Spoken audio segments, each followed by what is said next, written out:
విద్యుత్ పొదుపును పాటిద్దాం, విద్యుత్ పొదుపును పాటిద్దాం. Save energy, save energy, save energy, save energy, save energy. విద్యుత్ పొదుపు, విద్యుత్ పొదుపు.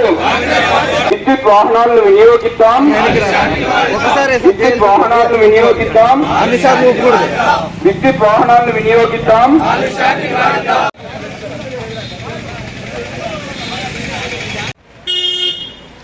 విద్యుత్ వాహనాలను వినియోగిద్దాం. Save energy, save energy, save energy, save energy. Save energy, save nation.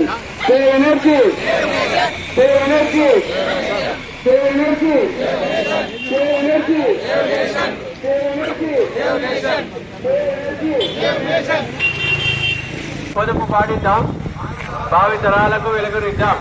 విద్యుత్ పొదుపు పాటిద్దాం, భావి తరాలకు వెలుగునిద్దాం. Save energy, save money. అట్లా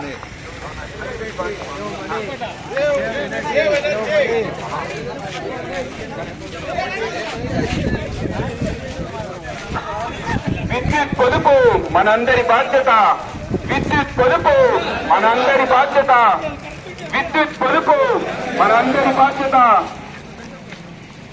విద్యుత్ పొదుపు పాటిద్దాం, భావి తరాలకు వెలుగునిద్దాం.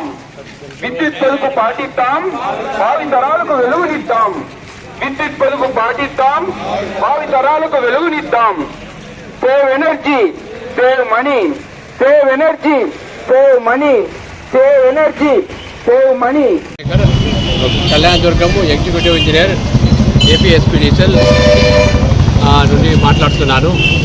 ప్రతి సంవత్సరం లాగే జాతీయ ఇంధన పొదుపు సంస్థ వారు ఇచ్చిన ఆదేశాల మేరకు మనము డిసెంబర్ 14 నుండి 20వ తారీఖు వరకు జాతీయ ఇంధన పొదుపు వారోత్సవాలు జరుపుకుంటున్నాము. అదేవిధంగా మన స్టేట్ గవర్నమెంట్ ఇచ్చిన ఆదేశాల మేరకు కూడా దీన్ని మనము పాటిస్తూ ఉన్నాము. అందులో భాగంగానే ఈరోజు ర్యాలీని కండక్ట్ చేస్తూ ఉన్నాము. ఈ ర్యాలీలో ముఖ్యంగా వినియోగదారులకు అవగాహన కల్పించడం కోసమే ఈ ర్యాలీని ఏర్పాటు చేశాము. విద్యుత్తును పొదుపుగా వాడుకోవాలి.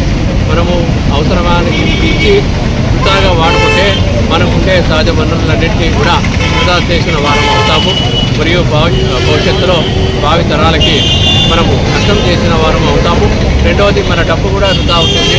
శ్రమ అన్నీ వృధాయిగా కాబట్టి వినియోగదారులు అందరూ దీన్ని గుర్తుపెట్టుకోవాల్సిందిగా సహకరించవలసిందిగా కోరుతున్నాను. అదేవిధంగా ప్రధానమంత్రి సూర్యఘర్ పథకం కూడా మనకు ఇప్పుడు అమల్లోకి వచ్చింది. గత ఆగస్టు నుండి పోయిన సంవత్సరం ఆగస్టు నుండి వచ్చింది. కాకపోతే మనకు ఆశించినంతగా ఈ పిఎం సూర్యఘర్ ముందుకు రాలేదు. ఇప్పటి వరకు మన డివిజన్ పరిధిలో 184 మంది మాత్రమే తీసుకోవడం జరిగింది.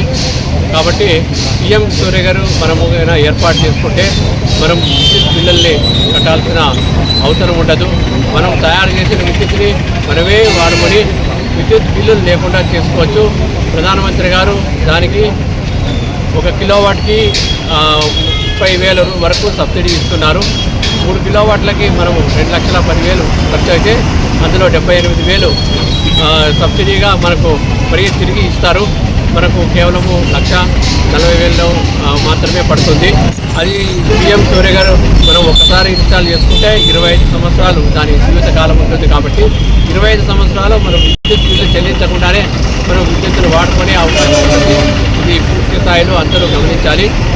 అదేవిధంగా ప్రతి ఒక్కరూ అగ్రికల్చర్ పంప్ సెట్లకు కెపాసిటర్లు పెట్టుకోవాలి.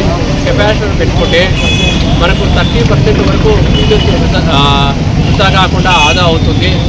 తద్వారా మనము వేరే ఇతర వినియోగదారులకి ఇప్పుడున్న ఈ నెట్వర్క్తోనే ఎక్స్ట్రా 30% మనము ఈ వ్యవసాయ సర్వీస్ ఇవ్వడానికి కూడా అవకాశం ఉంటుంది. కాబట్టి మీకు వోల్టేజ్ మంచిగా వస్తుంది. కెపాసిటర్ పెట్టుకుంటే ప్రతి మోటార్ దగ్గరే 2 kVR కానీ 3 kVR కానీ కెపాసిటర్లు పెట్టుకోవాలని చెప్పి ఈ సందర్భంగా అందరినీ రైతుల్ని నేను విజ్ఞప్తి చేస్తూ ఉన్నాను. సో ఈ విధంగా మనము విద్యుత్తుని ఆదా చేసుకుంటూ పోతే మనకు కొత్తగా ట్రాన్స్ఫార్మర్లు కానీ లైన్లు కానీ మళ్ళీ కొత్త జనరేటింగ్ స్టేషన్స్ కానీ ఏర్పాటు చేసుకునే అవసరం లేకుండా ఉన్నదాంతోనే ఒక 30% వినియోగదారులకి ఎక్స్ట్రా మనం విద్యుత్తుని ఇవ్వడానికి అవకాశం ఉంటుంది. కాబట్టి ప్రజలందరూ దీన్ని గమనించి సహకరించవలసిందిగా ఈ సందర్భంగా తెలియజేస్తున్నారు.